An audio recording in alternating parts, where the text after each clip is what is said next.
২০২৬ বিধানসভা নির্বাচনে ভোট মানে পশ্চিমবঙ্গের যুদ্ধ যুদ্ধ পরিস্থিতি। প্রচার, ব্যানার, সভা, মিছিল, পার্টি ফ্ল্যাগ, খাওয়া দাওয়া। যেন ভোটযুদ্ধে কর্মীরা রাজা আর গোলাম হয়ে কর্মীদের হাতে প্রয়োজন মতো সমস্ত কিছু তুলে দেবে প্রার্থীরা। রাজ্যে ২৯৪ কেন্দ্রে টিএমসি, বিজেপি, বাম, আইএসএফ সবাই মোটামুটি তাদের ঘোড়া নামিয়ে দিয়েছে।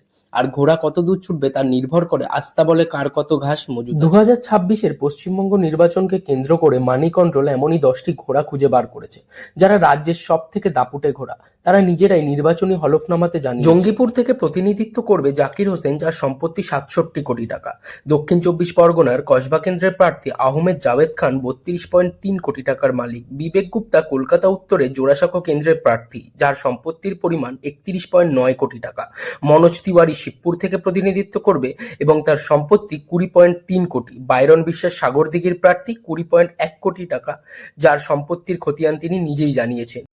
রুদ্রসাদা লেপচা ১৮.২ কোটি, প্রদীপ মজুমদার ১৮.১ কোটি, নন্দিতা চৌধুরী ১৫.৭, ডক্টর অশোক কুমার চট্টোপাধ্যায় ১৮.৭ কোটি টাকার মালিক, দুলাল চন্দ্র দাস ১৩.৭ কোটি টাকার মালিক। সব থেকে আকর্ষণের বিষয়, এরা প্রত্যেকেই মা মাটি মানুষের সরকারের প্রতিনিধিত্ব করছে।